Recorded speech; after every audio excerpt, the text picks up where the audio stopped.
You're listening to the True North Success Podcast. Real stories of personal, professional, and financial wins from Alberta's best. With your hosts, Gary Ma and Amy Kim. Hey, everybody. Welcome to the show. Today, my special guest is Dr. Nathan Thakur. He is a medical doctor focused on musculoskeletal and regenerative medicine with a particular interest in how research-backed and scientific advances can help people heal, rejuvenate, and preserve their joints and tendons. Dr. Thakur was previously with the world-renowned Cleveland Clinic, and now he provides leading-edge regenerative treatments in Calgary. It is my pleasure to have Dr. Nathan Thakur on the show today. Welcome to the show. Thank you, Gary. Thank you for having me. Looking forward to our conversation. So, Dr. Thakur, I gave a quick overview of your success, but can you fill in the details of what you do, who you serve, and how long you've been doing this for? Yeah, absolutely. So I work in this emerging, rapidly evolving space of regenerative sports medicine and what we call orthobiologics. And what they are treatments that help people anti-age their joints and tendons, primarily used for arthritis and tendinopathy, which is what you classically would have called tendonitis. Mm-hmm. And in the past, a lot of people didn't have options for these treatments. They were essentially just waiting for their joints to degenerate, and eventually they end up on waiting lists for joint replacements. But Regenerative MD, which is the company that I lead, is specialized and focused in how to anti-age, heal, rejuvenate, and preserve your joints and tendons so you can prevent arthritis. So maybe you can avoid knee replacements and you can live longer, better. And it's essentially longevity medicine for joints and tendons. So because we really want people to move when they're older, and the quicker somebody acts, the earlier that they act, the more likely they are to be successful. Right. What kind of got you into regenerative medicine and orthobiologics? Great question, actually. I was really lucky when I was younger to work at a place called the Cleveland Clinic. And Cleveland Clinic is this wonderful hospital system. It's the number 2 hospital system in the world. And when I worked there, right next to my office was Canada's best sports medicine doctor. And he had all the Maple Leafs and the Toronto Raptors coming in. And then across the hall from me was this wonderful ultrasound guy. And I just realized that you could put all of this together and really help people improve their lives. It would change the way that they could live, because when we get these injuries, when we have an ACL tear or a meniscus tear, and then arthritis begins to set in, this doctor was really changing the way people lived after their retirement from professional sports. Mm-hmm. So what got me into it was watching this evolution. And then I heard about stem cells coming in, and more importantly, platelet-rich plasma, PRP. And these elements were able to rejuvenate cartilage and restore function where we couldn't do it before. The key was obviously he was a very skilled doctor, and he was always choosing the right patients. And that's something I learned at Cleveland Clinic, was make sure you choose the right patients so you can have success with them. So that's how I got into it. And I had to evolve my knowledge quite a bit into this space, which it was there was an unwritten book there, and you had to kind of go in and find all the information yourself. So that was great. Okay. So you're really on the leading edge of this kind of technology, where you're helping people with arthritis. Is that basically what it is? Yes. Arthritis, tendinopathy. Like you hear about people with, let's say, there's arthritis, obviously, of the knees, maybe the hips, sometimes the lower back. And as long as it's a lower grade or a moderate grade of arthritis, mild to moderate arthritis, we can do a lot to change that for them. And then tendon problems, you classically know as tennis elbow or golfer's elbow, maybe a rotator cuff tear or rotator cuff tendonitis.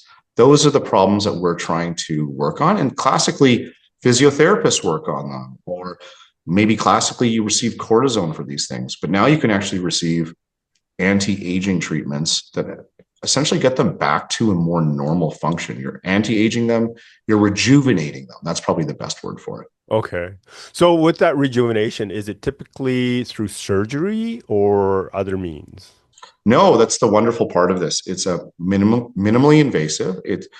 We're using platelet-rich plasma, also known as PRP, made famous by like Tiger Woods, Connor McDavid, a lot of excellent athletes use these treatments to anti-age their joints. And what we're doing is we're using your blood, we're extracting out growth factors and platelets that can then act inside of your body to heal things up. We concentrate them, we amplify them, and we put them back into the points with an ultrasound and a needle, and we just deliver it very precisely to the point that needs it the most. So that's PRP in a nutshell. And further to that, there's obviously stem cells, which is another layer of this, even beyond that. So no surgery, just excellent diagnosis, thoughtful treatment plans, and a very gentle treatment. Wow, that's very cool sound. Yes, very good. People are always concerned prior to coming into our office as to, what's this going to be like? Is it going to be very intense? But we make it so gentle and comfortable. I'm sure a lot of our patients can attest to that. And they're always surprised at how easy it was. Now, some of the procedures can be a little bit painful afterwards, but we take such good care of people that I hope we take such good care of people that they don't ever feel like they're left stranded. I mean, with this leading edge technology, what kind of sets you apart from the competition? I mean, what comes easy to you that others find challenging? Oh, that's a great question. So, again, I'd say from my background at Cleveland Clinic, Gary, the thing that really set my career apart, or even my company now apart, is that we care just as much about the service in medicine and how the healthcare is delivered, the feelings that we create in patients, as much as we care about the medicine itself. I always say to our doctors and our team, excellent medicine should not be our differentiator. Excellent medicine should be table stakes. Our differentiator is how we make our patients feel and how all-encompassing and anticipatory we are of their needs and how thoughtful we are in our approach to their problems. So we design a clinic that differentiates itself based off of service, empathy, the feelings that we create, our aftercare protocols. It's an all-encompassing system. And that's more akin to what you would call concierge level service in a wonderful hotel experience. That's what we strive to be. And I think it's been a pretty big differentiator. That being said, I will say very specifically, the technology that we use is also better, but I don't use that as a differentiator. Right, right. Wow. I mean, that sounds very, very cool to me. Okay. Right. Yes, you should come on in, Gary. I'll show you. What kind of tips or suggestions would you give someone who wants to be more successful? Who wants to be more successful? I mean, and I see you're not talking about medically successful here. You're just saying success In general, like it could be personal success, tips on how to, do Sure. better, I guess. Okay. Well, the one thing I'll say, and I think, we always learn this the hard way, or we learn it when we see somebody, is if you don't have your health and you don't pay attention to your health, all the success in the world doesn't matter. Okay. And so build a foundation of healthy principles for your life that, where you look under the hood on a regular basis and you're proactive. You're thinking about longevity for your body, just like you think about longevity for your retirement. And I think if you can do that very well and you have a great team around you, then you give yourself a platform for success. Because I've seen too many people, labored in having to go to medical appointments, and it interferes with the things that they want to do. So give yourself a strong basis of health. Right. And that's obviously, all the things you and I know, Gary, right? Right. Exercise, sleep, but a preventative, proactive team of healthcare providers understand anti-aging medicine a little bit, and then dive into these things, just like you dive into whether or not, you're going to invest in a certain way. Dive into it, get the details. Don't take the superficial stuff that people feed you just online. So I think it's been a great recipe for success for us. Yeah. Yeah. So really, the base is to have great health. and to continue that so that, like that would be one of your key takeaways is to have great health to be successful. Yes, you need it. You need it to Yeah. focus. You need it for your energy.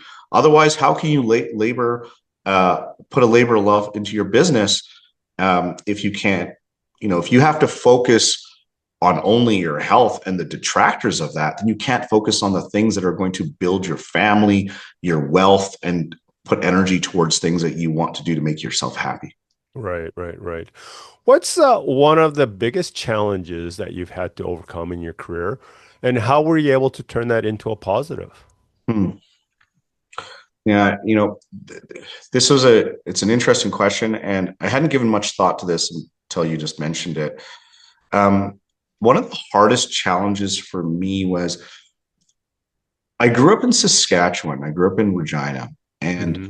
at the time that I was growing up, and I'm sure many people from Saskatchewan might feel this at times, is sometimes it feels a little bit closed in, and if you don't get out of Saskatchewan or at an early age, sometimes you don't know what's out there in the world. So Hmm. I had to overcome this challenge where I wasn't exposed to a lot growing up in Regina. And so the Okay. world seemed very, very big. And so now let's talk pre-internet and then internet coming into play. So when I went into situations when trained in Montreal and worked in Toronto and whatnot, I don't think I had a massive world view at that point. And that might just be me, but Right. it was a reality of life at the time. And things obviously changed, and I had to adapt. I had to adapt things like personality and professionalism. It wasn't an easy thing right from the get-go. And I don't think it has anything to do with where I was from. It maybe more has to do with exposure. I wasn't exposed Sure. to a Yep. lot. Yep. And it's really interesting because whenever I go places now, I see people from Saskatchewan and Alberta in wonderful positions. And the reason I think that that happens is this part of Canada, I mean, all of Canada, but particularly the prairies, have this very hardworking mentality. And there's Hmm. like a humility in these people.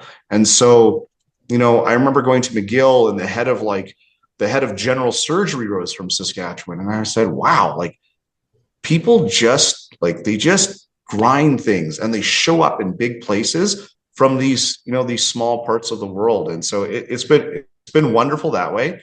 I had to realize that and grow into it, because you know coming from Regina, I didn't know about all the stuff that was healthcare innovation in New York and Boston and all that stuff. And so it was a challenge. And then I'll also say, once that happened, when I arrived in Toronto, I realized that AI and technology, not AI, we'll say technology, was going to change how we worked. I realized that really early. And so I was trained in family medicine and executive medicine. However, this field of technology with regenerative medicine was emerging, and Hmm. there's no textbook on this. Yeah. So a big challenge was essentially retraining myself into a focus of specialization where there's no true training program. And Hmm. so that was just personal interest. Hmm. But the thing is, when you have that passion and you find the right thing, I swear, like when I go to work now, it feels like I'm playing video games. I'm seeing patients and I'm looking at this ultrasound machine and scanning them and finding things and then using a needle. Like it's fun at work. So, Right. uh, uh, something that's been overcome, but it's turned into a really big fun passion.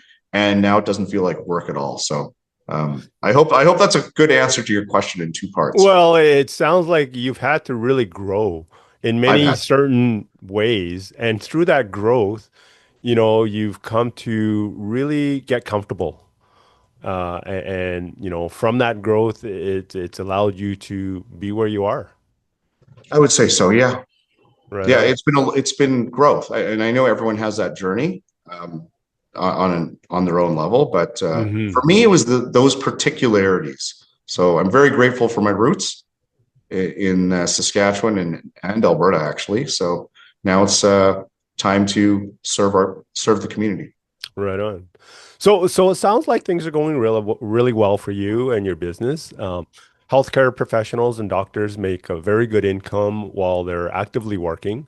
The challenge is that when they're not treating patients or actively working, there's no income coming in. So that's definitely a bit of a challenge, especially when you look towards the future, when you don't want to be having to work so hard for that income. Some of the things that people will do is invest in stocks, bonds, or crypto, or use a financial planner or something like that. What are your thoughts about that at ways of creating income outside of your work? My thoughts have evolved on this quite a bit.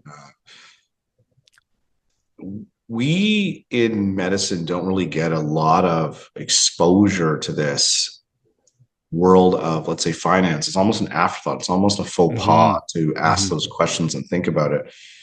And so there's not a lot of perks there, we'll say. A couple of things I've realized is, and these might be controversial opinions, but I'll say them, that Sure. home ownership can be a really good thing, but it can frequently be a detriment. And I think we're a little bit brainwashed into needing to buy a house early.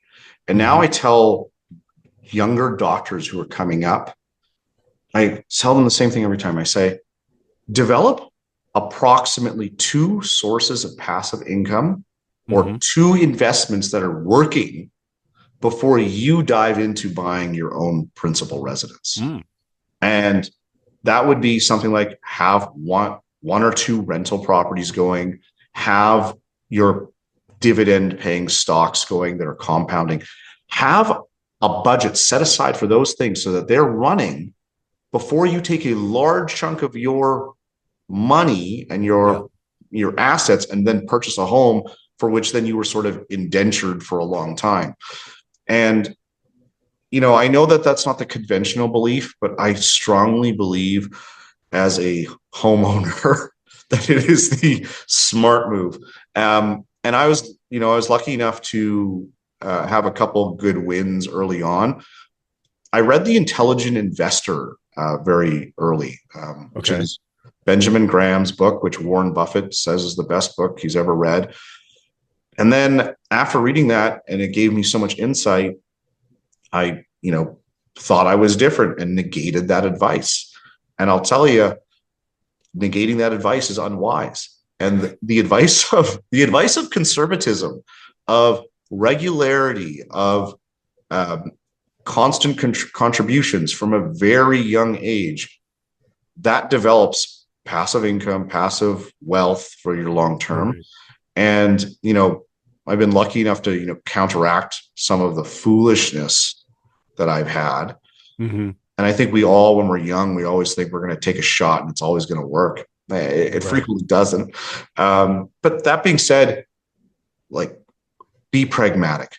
Don't Yeah. make the large expenditures right from the get-go, because if you can invest your initial earnings or your Yeah. first 20, 40, 60, $100,000 and let that work for 5 years and do that again, oh my God, you'd be so much happier. So my advice is diversify early. Don't buy your principal residence too early. That's what I would tell young people.